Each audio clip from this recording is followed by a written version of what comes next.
안녕하세요 여러분. 오늘은 트레이딩뷰에서 가장 인기 있는 공개 라이브러리 지표 중 하나인 스퀴지 모멘텀 인디케이터를 다뤄보겠습니다. 이 지표는 단순히 상승과 하락만을 알려주는 도구가 아니라 시장이 과열되기 직전의 신호, 즉 언제 큰 움직임이 터질지를 미리 보여주는 타이밍 지표입니다. 많은 트레이더들이 이름은 들어봤지만 실제 사용법을 잘 모르는 경우가 많습니다. 오늘은 이 지표를 설정하는 방법부터 신호 해석 그리고 실전 전략까지 이어서 자연스럽게 설명드리겠습니다.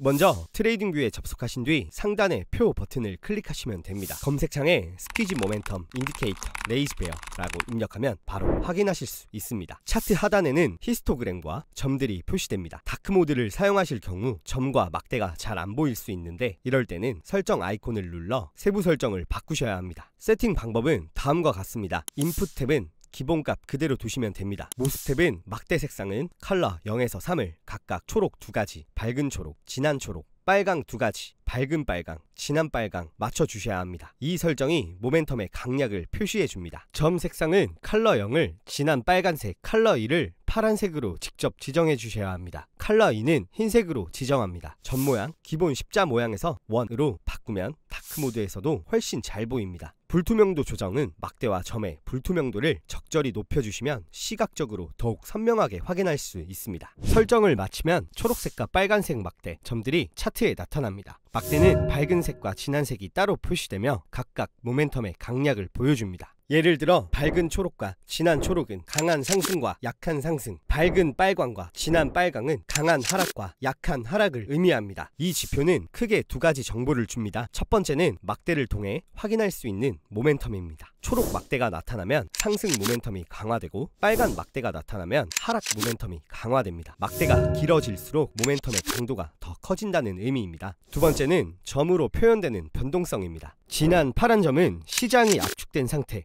즉 스퀴즈 상태를 나타내고 흰색 점은 스퀴즈가 해제되어 변동성이 다시 커지고 있음을 의미합니다. 스퀴즈란 시장이 좁은 범위에 갇혀 변동성이 줄어든 상태를 말합니다. 강한 추세 뒤에는 이런 횡보 구간이 오고 이때 가격이 압축된 것처럼 보이죠. 결국 점은 시장이 준비 중인지 알려주고 막대는 그 에너지가 어느 방향으로 터질지를 보여주는 구조입니다. 이제 본격적으로 매매 전략을 살펴보겠습니다. 진한 파란 점이 연속해서 나타날 때는 시장이 대기 상태라는 뜻입니다. 그러다가 점이 흰색으로 바뀌는 순간 변동성이 풀리며 방향성이 시작됩니다. 이때 막대가 초록이라면 롱 포지션, 빨강이라면 숏 포지션을 노릴 수 있습니다. 포지션은 막대 색이 바뀔 때 정리하면 됩니다. 하지만 레이즈베어의 원래 설명에 따르면 2가지 방식이 있습니다. 첫 번째는 RSI 다이버전스와 비슷한 다이버전스 전략입니다. 가격이 더 낮은 저점을 만들었지만 히스토그램이 더 높은 저점을 만든다면 상승 반전 신호, 반대로 가격이 더 높은 고점을 만들었는데 히스토그램은 더 낮은 고점을 만든다면 하락 반전 신호로 해석할 수 있습니다. 다만 백테스트 결과 RSI 다이버전스만큼 성능이 나오지 않는 경우가 많아 실전에서는 잘 쓰이지 않습니다. 두 번째는 우리가 집중할 스퀴즈 돌파 전략입니다. 여기서는 몇 가지 조건을 더해 승률을 높입니다. 최소 6개 이상의 진한 파란 점이 연속된 경우에만 신호를 인정하셔야 합니다. 최근 캔들 중 유난히 큰 캔들이 보이면 진입하지 않으셔야 합니다. 또한 추세 필터링을 위해 200 EMA를 차트에 추가하셔야 합니다. 지표 버튼에서 EMA를 검색해 추가하고 길이를 200으로 설정하신 뒤 선 색상과 굵기를 조정해 눈에 잘 보이게 만들어 주시면 됩니다. 200 EMA와 함께 활용하시되 가격이 위에 있으면 매수, 아래에 있으면 매도를 노리시는 것이 좋습니다. 손절과 익절은 1:2 비율로 설정하시면 좋습니다. 조금 더 안정적으로 하실 분들은 1대 1.5도 괜찮다고 생각됩니다. 주요 지지, 저항 구간과 겹칠 때만 진입하시면 좋습니다. 이 조건들을 충족해야 거짓 신호를 피하고 더 높은 승률을 기대할 수 있습니다. 실제 차트 예시를 보겠습니다. 비트코인 4시간 봉에서 진한 파란 점이 6개 이상 연속으로 발생했습니다. 점이 흰색으로 바뀌고 초록 막대가 나오면 바로 다음 캔들의 시가에서 롱 진입할 수 있습니다. 손절 라인은 주요 지지선에 두시고 진입 근거가 된 지지선이 깨지면 손절합니다. 익절은 최소 1:2 비율을 지키시는 것이 좋습니다.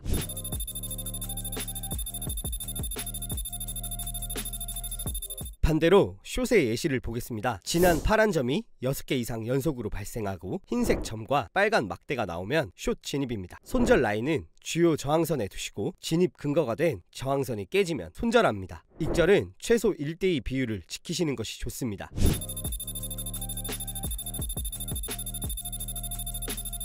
스퀴지 모멘텀 인디케이터는 단독으로 쓰면 신호가 많아 혼란스러울 수 있습니다. 하지만 EMA, 볼리저 밴드, ATR 같은 보조 지표와 함께 사용하시면 훨씬 강력한 전략이 됩니다. 핵심은 스퀴지 구간이 충분히 쌓인 뒤 해제 신호가 나오고 모멘텀 막대 방향과 EMA 및 지지, 저항 구간까지 일치할 때 진입하는 것이 좋습니다. 하지만 트레이딩은 어디까지나 확률 게임이므로 반드시 백테스트와 모의 투자를 통해 본인만의 규칙으로 최적화하시길 권장드립니다. 오늘 영상이 도움되셨다면 트레이딩뷰 실전지표 채널 구독과 좋아요 그리고 알림 설정까지 부탁드립니다. 다른 보조지표와의 사용법도 추가로 원하시면 댓글로 남겨주세요. 다음 영상에서는 또 다른 강력한 실전지표로 찾아뵙겠습니다. 감사합니다.